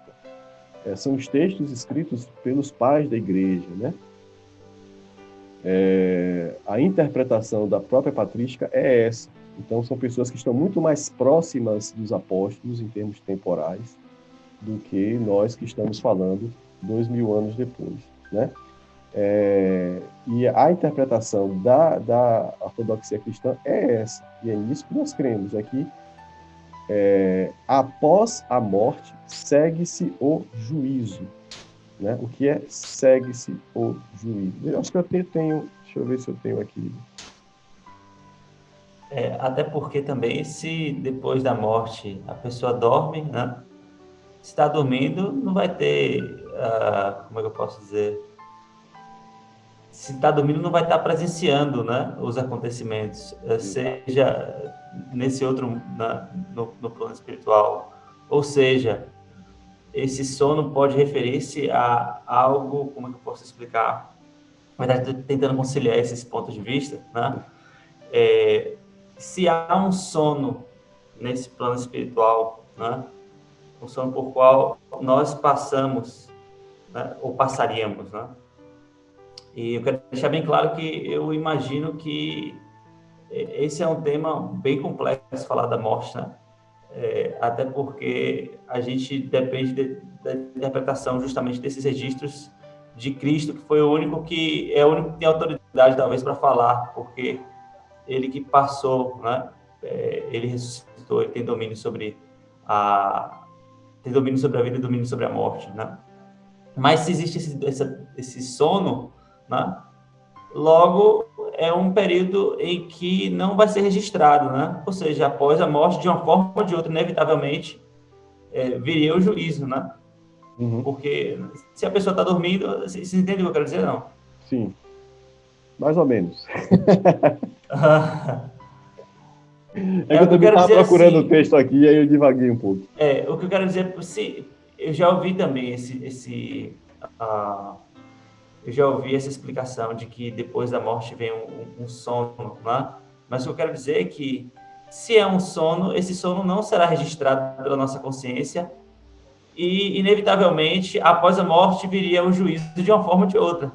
Porque se após a morte vem o sono e o juízo, você não vai lembrar do sono de uma forma ou de outra, né? Então vem o juízo, não precisa ficar, né? Não, faz sentido é a nossa concepção de tempo que está envolvida aí nessa interpretação, né? Sim. Uma vez que sendo inconscientes, né? Não sei quem já teve essa experiência de abrir o olho de manhã e ter a impressão de que acabou de fechar. E quando você olha, você dormiu 8 horas, né? Algumas vezes da vida eu passei por isso e, assim, em termos de repouso é muito bom, porque você acorda realmente, né? Você apagou ali, o seu corpo morreu e você acorda revigorado, né? Então, se você for acrescentar aí a questão de como o tempo passa fora da eternidade, as coisas ficam cada vez mais complicadas. Agora, não é porque a gente não entende uma coisa que a gente vai criar uma explicação racional que nos dê conforto, mesmo que essa explicação racional entre em conflito com aquilo que não é muito bem compreendido. O que muitas vezes acontece na história das doutrinas chamadas heterodoxas ou heréticas são doutrinas que servem para dar conforto a quem tem problemas com a ortodoxia. Por quê? Porque muitas vezes a ortodoxia é de fato paradoxal. Por que é paradoxal? Porque a gente está recebendo informações de uma dimensão de existência que a gente não tem condições físicas de compreender. E não são só os teólogos que falam isso. Muitos filósofos, não sei se é o Berkeley, que ele vai dizer que a gente não pode compreender um mundo complexo estando inserido dentro dessa realidade complexa. Para eu entender um mundo complexo, como é o que a gente vive, a gente precisaria estar fora dessa complexidade. Né? Se eu quero compreender um mundo de 2 dimensões, eu tenho que olhar de cima, em 3. Eu acho que é o Berkeley que fala isso. Então, a gente normalmente tem problemas com a ortodoxia porque ela nos entrega aquilo que foi revelado, e o que foi revelado nem sempre é compreensível. Né? Por exemplo, os jeovistas vão negar a Trindade. E, de fato, é uma coisa complicada você entender a Trindade. Eu selecionei aqui dois textos de Apocalipse. Esse aqui está em Apocalipse 20, versículo 4. Só eu queria discutir mais, mas o nosso tempo está se adiantando. Vi tronos, João falando, né, em que se assentaram aqueles a quem havia sido dada a autoridade para julgar. Né? Vi as almas dos que foram decapitados por causa do testemunho de Jesus e da palavra de Deus. Eles não tinham adorado a besta nem a sua imagem, e não tinham recebido a sua marca na testa nem nas mãos. Eles ressuscitaram e reinaram com Cristo durante 1000 anos. João está dizendo que viu as almas e que depois essas almas foram ressuscitados. Né? Apocalipse 6, 9 e 10. Quando ele abriu o quinto selo, isso aqui ele está falando dos 7 selos, né? Os 4 cavaleiros do Apocalipse. E aí no versículo 9 ele diz assim: quando ele abriu o quinto selo, vi debaixo do altar as almas daqueles que haviam sido mortos por causa da palavra de Deus e do testemunho que deram. Eles clamavam em alta voz. Quem está dormindo não clama, muito menos em alta voz. Isso aqui é antes da ressurreição. Repare que a ressurreição está lá no capítulo 20, né? A gente está aqui no capítulo 6, que é o princípio das dores, né? Que é quando Deus libera os quatro cavaleiros, né? A fome, a morte, a doença e a guerra, né? Então ele diz aqui, ó, eles clamavam em alta voz: até quando, ó soberano, santo e verdadeiro, esperarás para julgar os habitantes da terra e vingar o nosso sangue? Então essas são as almas dos mártires que estão conscientes debaixo do trono de Deus, clamando a Deus por justiça, por vingança. Né? Então essa descrição escatológica deixa pouca margem de argumentação junto com todas as outras questões, como, por exemplo, a interpretação da parábola do rico de Lázaro e a parábola e o evento da crucificação, né? De que, ao morrer, a nossa alma entra em sono. Né? Como é que isso acontece? De fato, a gente, quando morrer, já vai acordar no fim dos dias? Não sei. Já acordar quer dizer, né? O nosso espírito já vai despertar fora desse tempo, né? Se está fora do tempo, não há passado, nem presente, nem futuro. É isso que vai acontecer? Pode ser. Né? Agora, o fato é que a alma não está inerte após a morte em momento nenhum. Qual é a minha dificuldade como ser humano racional? É tentar entender o que é que está acontecendo em uma realidade que não segue as regras físicas que eu estou acostumado. Então, a gente não pode transpor, que foi o que Bertrand Russell quis fazer para provar que não existia imortalidade da alma, não existia alma. Eu não posso transportar para o além-vida as regras que valem para essa vida. Então, como às vezes eu tenho dificuldade de compreender isso, então eu faço uma acomodação da doutrina, não aquilo que a doutrina está dizendo, mas aquilo que para mim é mais confortável. É o que tira as minhas angústias. Então, como eu tenho uma angústia, né, me sinto desconfortável em dizer que Deus é um e ao mesmo tempo é três, então eu vou, né, de algum modo, interpretar algum texto isolado e criar uma doutrina em que não existe trindade. Da mesma forma que eu não sei como me relacionar com esse tempo que decorre depois da morte, né, isso me angustia e eu vou fugir da ortodoxia, né, portanto, ser heterodoxo, né, fugir do que é convencional e vou criar algo que me dê conforto. Mas eu, particularmente, não consigo entender dessa forma. Eu não consigo entender essa ideia de que, nesse momento, por exemplo, quem morreu está dormindo, esperando o final dos tempos. Eu posso até compreender que a pessoa morreu, né? Sai da temporalidade, né? Porque vai para perto do Pai, e o Pai está fora dessa realidade objetiva que nós convivemos, sai da temporalidade, e aí já não tem mais passado, nem presente, nem futuro. Eu até posso conceber algo desse tipo, não sei se é assim. Não sei se de lá a gente continua tendo, antes de lá para onde a gente vai, antes que o universo seja reformado, se a gente continua com a percepção de passagem do tempo. Pode ser que tenha, né? Porque o universo vai ser reformado ainda. Então isso pode acontecer. Uma coisa que chamou muito minha atenção, eu tive uma experiência muito forte na minha conversão, né?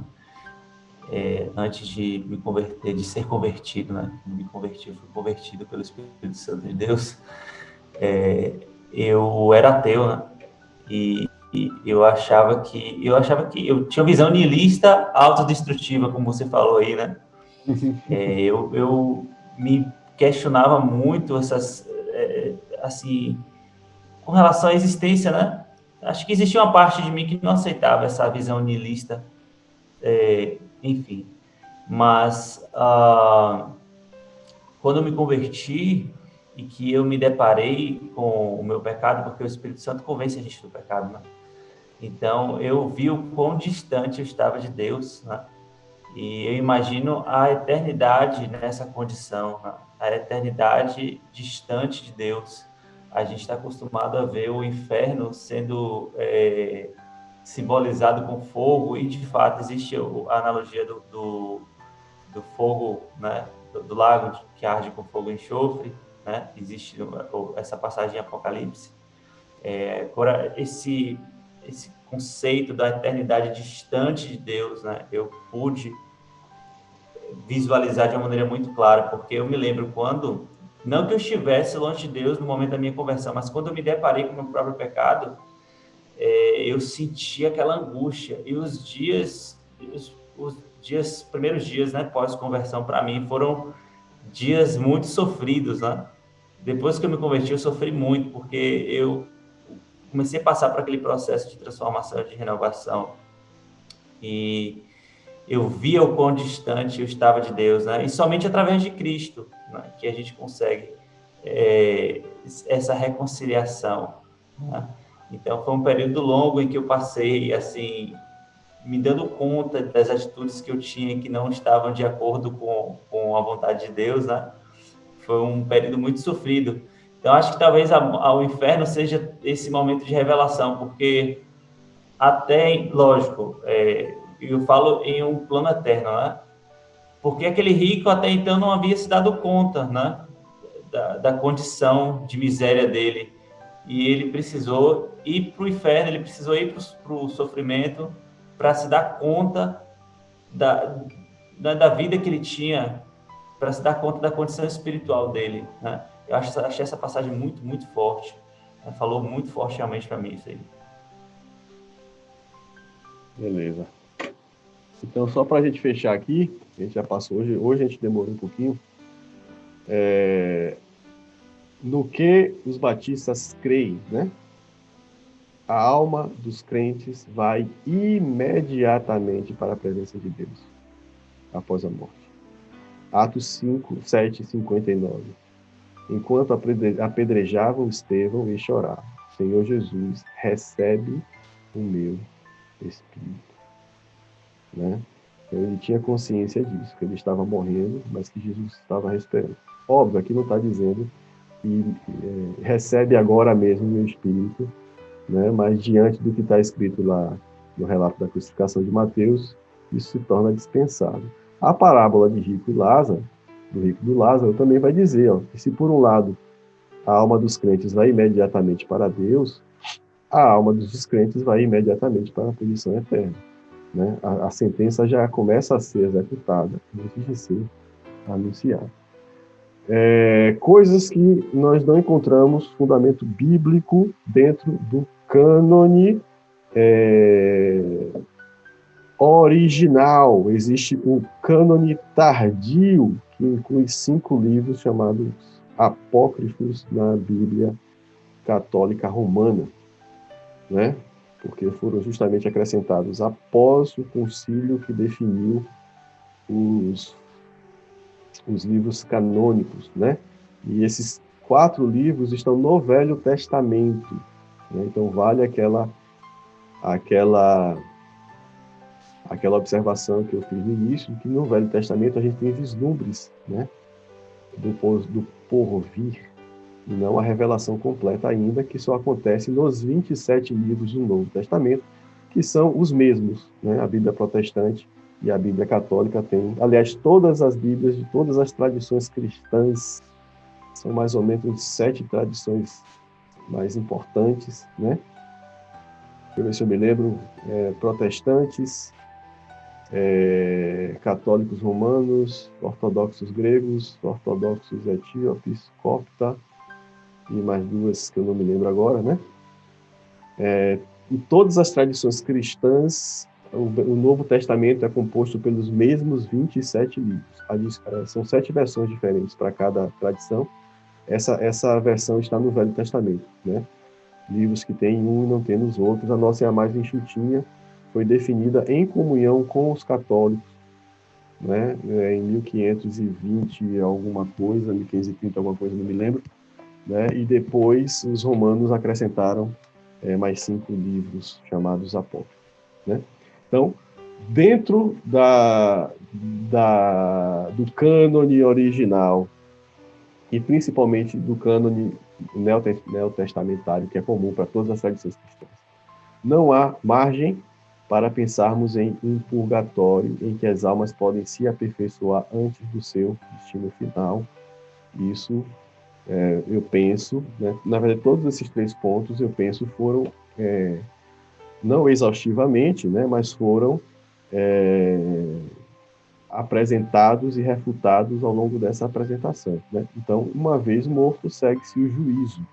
Não há um período de purgação, ou seja, um período em que quem não foi tão bom assim pode recuperar o tempo perdido, né? Algumas pessoas usam o texto de 2 Macabeus, se eu não me engano, e se refere àquele texto de Romanos, né, quando Paulo fala que alguns serão salvos como de um incêndio, como se referindo, como abrindo uma brecha para a doutrina do purgatório. E não é isso que Paulo está falando, né? Segundo Macabeus, a gente não vai discutir, porque nós não reconhecemos a inspiração do livro. Nós respeitamos o livro, né? Entendemos que é um livro histórico, digno de confiança, no sentido histórico, mas não é um livro que trata de Jesus. Se não é um livro se é um livro que não trata de Jesus, então, na nossa compreensão, ele não tem por que fazer parte do cânon, né? Comunicação com os mortos, né? Algumas pessoas usam o texto de Samuel, ou de Crônicas, não me lembro agora, acho que é Crônicas, primeiro Crônicas, quando Saul vai buscar a vidente para falar com o espírito de Samuel, e usa isso como que uma comprovação de que os mortos se manifestam aos vivos, né? A parábola de Rico e Lázaro já é suficiente para refutar essa crença. E uma leitura mais atenta do texto de Crônicas também vai refutar, porque o que o cronista fala é que Saul falou com alguém que ele acreditou ser Samuel. A Bíblia não diz que os espíritos possam se manifestar seres humanos. O que a Bíblia diz é que espíritos humanos mortos não voltam para se comunicar com os seres humanos. Então, o que ele viu foi um espírito que ele pensou ser Samuel. A própria doutrina espírita kardecista admite que existe uma dificuldade ou uma impossibilidade de você atestar com absoluta certeza que o espírito é, de fato, aquele que ele diz ser. Né? E é compreensível que eles tenham essa dúvida, porque a única evidência que você tem é o que o espírito fala. Então ele pode muito bem, né, se for, e como normalmente é um espírito enganador, dizer que é aquilo que de fato não é. Então é o que está lá em 1 Crônicas. Saul falou com alguém que ele acreditou ser Samuel. A Bíblia não diz que Saul falou com Samuel. Intercessão pelos que já morreram, né? Ao mesmo texto só para não dizer que não falei das coisas, né? O próprio texto da parábola, né? de Lucas, né? Do rico e do Lázaro, também dá essa ideia, né? Não adianta mais orar pelo rico, porque o rico já está no Hades sendo atormentado. Para concluir, a morte é a consequência do pecado original, né? Não estávamos preparados para ela, não estamos até hoje. Todos nós morreremos, a menos que a história acabe, né? E para nós, a morte não é uma punição, é uma bênção. Tolkien compreendeu muito bem isso, né? E após a morte, segue o destino final do ser humano, no paraíso ou no inferno. Terminar com o saudoso John Stott. O cristianismo oferece vida, vida eterna, vida em abundância. Porém, ele deixa claro que a estrada para a vida é a morte. No livro O Discípulo Radical, né? A gente precisa morrer em muitos sentidos, né? Inclusive fisicamente. É claro que nem todos vão morrer. Eu gostaria de ser incluído nesse rol aí, né? Dos que vão ser glorificados depois. Mas a morte é o destino de todos nós. E, né, Maranata, ora vem, Senhor Jesus. Pastor, vou encerrar aqui a minha participação. Ok, professor, e hoje, mais uma vez, queremos agradecer a Deus por sua vida, por tudo aquilo que nós aprendemos hoje pela manhã, né? Ensino maravilhoso. E eu gostaria de lhe convidar a estar conosco hoje à noite, no nosso culto da família. E nesse culto da família nós começaremos o estudo das cartas de Timóteo, de Paulo a Timóteo. Então você já é convidada durante a tarde, dar uma lidinha na primeira carta de Paulo a Timóteo. Nós vamos começar os aspectos introdutórios e uma primeira parte dessa carta, tá bom? Vamos orar encerrando o nosso culto. Eu estou vendo ali o pastor Williams e queria pedir a ele que orasse encerrando esse culto nesta manhã.